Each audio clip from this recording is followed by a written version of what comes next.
From the way the Timberwolves players and their fans celebrated that play-in victory, you would have likely thought that they won the entire championship.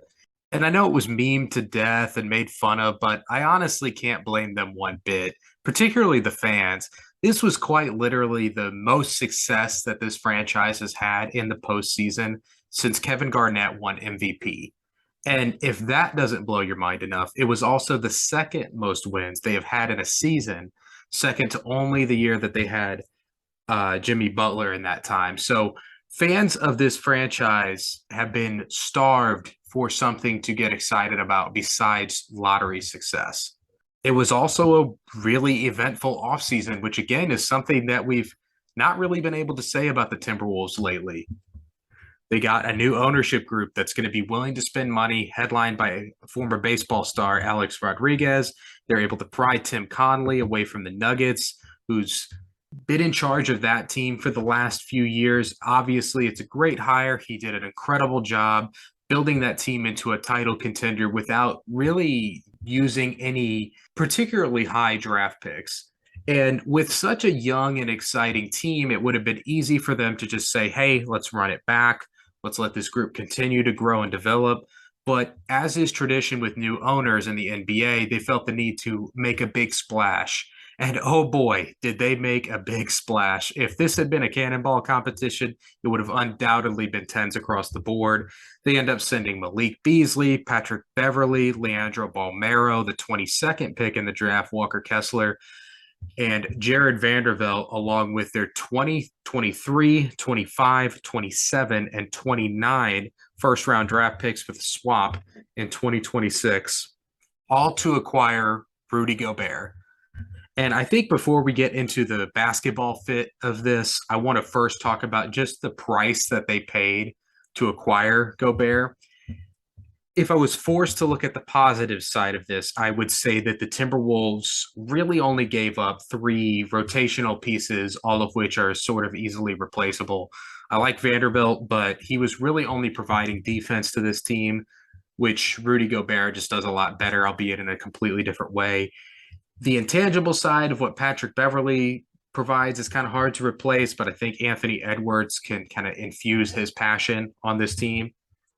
And then Malik Beasley is really just a streaky shooting two guard, which is really easy to find. So, in terms of the players they gave up, nothing too crazy there. But I still think this is just an absolutely insane price to pay.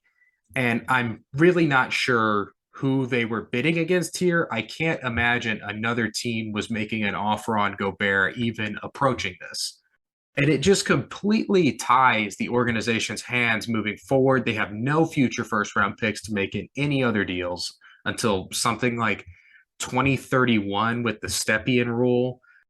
And on the back of this trade, the Minnesota Timberwolves have become probably the most divisive and controversial team entering the season, choosing to go against the grain and when it comes to team building, while everyone is sort of going small ball. Minnesota has chosen to go big by building their team around two franchise centers like it's 1982. And it's kind of cleaved the NBA community in two. Like one side thinks this team will be really, really good, including some that think they can win a title. This is also not just fans, analysts too. Shaq went as far as to say that he doesn't see anyone beating this team in a 7-game series. But there's also this camp that believes this experiment is going to be a complete and total disaster. And as usual, I'm falling somewhere in the middle here. At 48 and a half wins, for those of you who know me and have been listening to this podcast, you would probably expect me to take the under, given I'm a really, really big detractor of using two slow big guys as a core principle of your team building. But I'm actually going to take the over here. And there's a lot for me to unpack with the basketball situation regarding the Timberwolves. So let's just start by unpacking the parts that I like about it. It was clear that with Cat at the center, this team was just never going to be even decent defensively.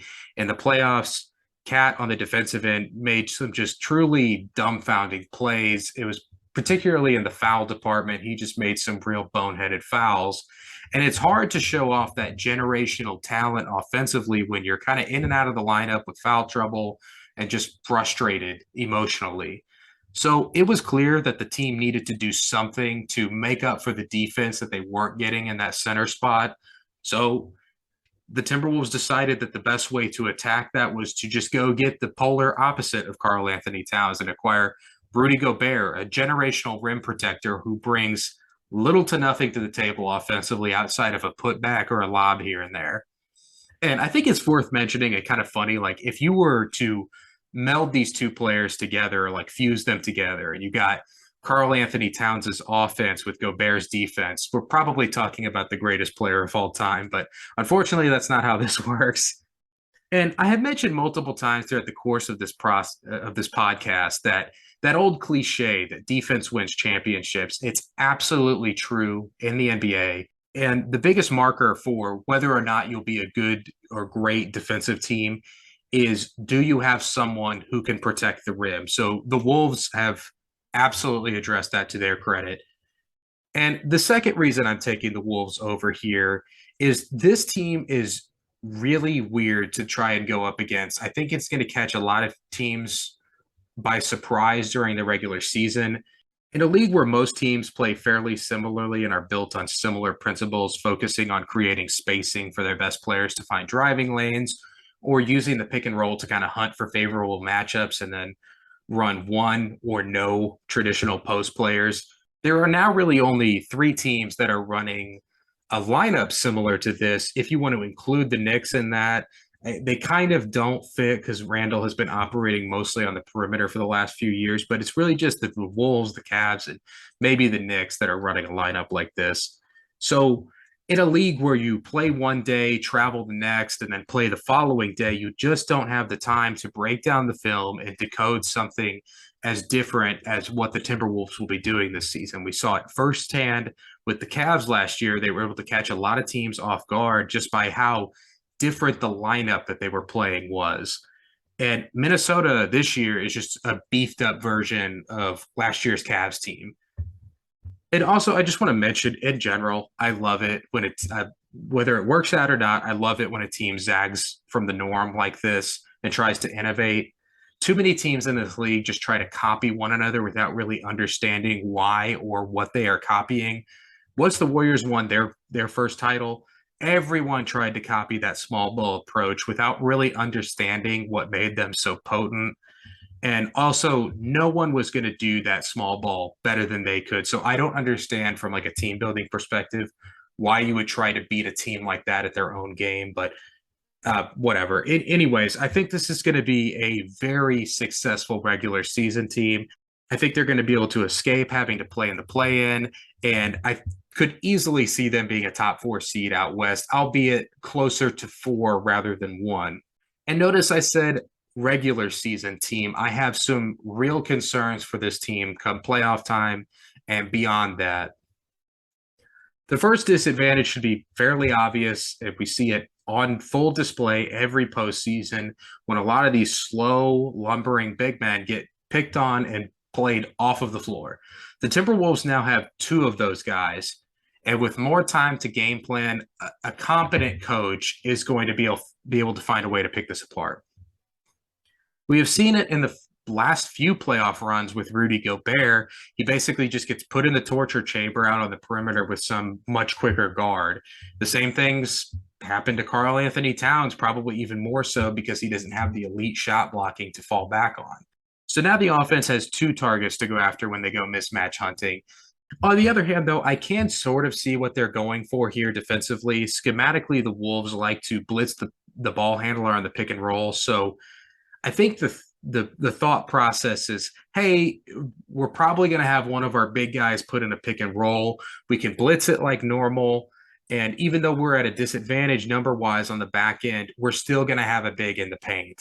So just as an example, we'll say that a team decides to pull Karl Anthony Towns into the pick and roll. The Timberwolves would then blitz with Karl Anthony Towns and whoever was guarding the ball.